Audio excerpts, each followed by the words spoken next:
Halte 19, le maître spirituel est la porte de Dieu. Il a dit qu'il soit exalté, ce qu'Allah, qu'il soit exalté, ouvre aux hommes de sa miséricorde, nul ne peut le retenir, et ce qu'il retient, nul ne peut le transmettre après lui. Et il est l'inaccessible, le très sage.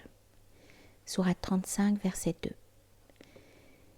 Parmi les anecdotes récurrentes chez les initiés, il y a celle de ce connaissant qui voit un disciple à la mine triste et lui demande la cause de son état. Celui-là lui répond que son maître est mort. Le connaissant lui dit alors « Pourquoi as-tu pris comme maître quelqu'un qui peut mourir ?» Cette histoire édifiante comporte une indication très importante quant à l'orientation nécessaire pour cheminer sur la voie droite, et la plupart des disciples sont inconscients de ce point. Le disciple arrive vers le maître avec l'idée fermement enracinée qu'il doit croire en la perfection de ce dernier, qu'il est le plus parfait des initiés de cette époque, et qu'il possède une énergie spirituelle efficace, ainsi qu'une vue intérieure pénétrante, etc. Lorsqu'il se trouve en face du maître, et qu'il lui explique qu'il est venu à lui en quête de la voie menant à Allah, qu'il soit exalté, le maître ne le repousse pas, car il ne le fait jamais pour une personne qui tient de tels propos, quelle qu'elle soit, même si Allah, qu'il soit exalté, lui a dévoilé la réalité intime de l'aspirant par intuition ou par signe extérieur. Ce dernier peut d'ailleurs n'être pas sincère dans sa prétention à suivre la voie, et son énergie spirituelle être trop tiède.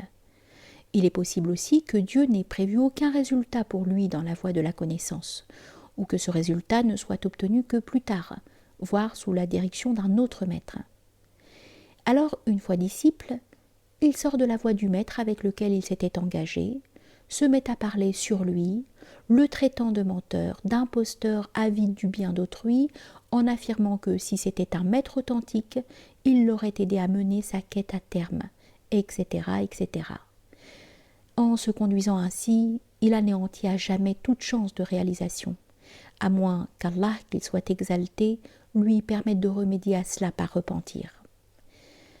L'aspirant aurait dû se présenter au maître avec la conviction bien ancrée que ce dernier ne fait qu'appeler à la connaissance d'Allah, qu'il soit exalté, et que Dieu seul a disposé de toute éternité les biens spirituels et temporels qui doivent nous revenir, puisque le Coran dit « La parole ne change pas auprès de moi ». Ainsi, rien ne peut être ajouté ou retiré à qui que ce soit, nul ne pouvant empêcher Allah de donner ou de retirer.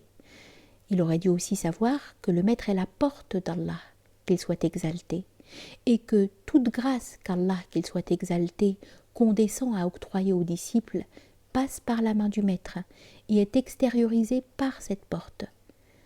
Ce qu'Allah, qu'il soit exalté, n'a pas décidé de donner, par contre, le maître ne pourra lui octroyer. Il aurait dû savoir que le maître est un médecin, et qu'à ce titre il sait reconnaître l'humeur corrompue du patient, quel élément naturel prédomine trop dans sa nature, ce qui lui donne la possibilité de prescrire à l'aspirant de quoi guérir sa maladie, et équilibrer sa nature par l'utilisation de tels remèdes et de tels régimes alimentaires. Ce sont là des causes secondes. Comme toutes les causes, dont le secours et l'utilité dépendent de la prédestination. Le maître ne peut aucunement donner ce qui n'est pas prédestiné, ni avancer l'octroi de ce qui peut venir plus tard ou retarder ce qui doit venir maintenant. Pareille chose, Allah, qu'il soit exalté, ne l'a même pas accordé à la plus aimée de ses créatures, le plus favorisé de ses envoyés, le plus noble auprès de lui, puisqu'il a dit au prophète « En vérité, tu ne guides pas qui tu aimes. Tu n'es pour rien dans l'affaire. Peux-tu délivrer quiconque est dans le feu? Tu ne peux guider les aveugles et les sortir de leur égarement. » Le disciple parfait doit se conduire avec le maître parfait, comme le faisait le très véridique Abu Bakr, qu'Allah soit satisfait de lui, avec l'envoyé d'Allah, qu'Allah répande sur lui sa grâce unitive et sa paix, car il considérait celui-ci comme la porte suprême d'Allah qui convoque à la voie la plus droite, le plus excellent des savants, le Seigneur des envoyés. Cependant, il ne crut jamais que c'était de sa main que pouvait venir le nuisible ou l'utile, le don ou son absence, la guidance ou l'égarement. C'est pourquoi il ne fut pas déstabilisé au moment de la mort de l'envoyé d'Allah, qu'Allah répande sur lui sa grâce unitive et sa paix, et qu'il énonça dans un discours « Si quelqu'un adorait Muhammad, Muhammad est mort. Et si quelqu'un adorait Allah, Allah est un vivant qui ne meurt point. » Puis il récita « Muhammad n'est qu'un envoyé. » Tout envoyé ou héritier qui convoque les êtres ne fait que les appeler à Allah, qui lui ne disparaît ni ne change. On peut dire plus. Les convocateurs ne sont que des apparitions, des formes d'Allah, qu'il soit exalté, qui en réalité est lui-même le convocateur, qui s'appelle lui-même par lui-même. Il est le convocateur se manifestant dans les formes déterminées des envoyés et des maîtres. Il est aussi le convoqué se manifestant dans les formes déterminées des disciples.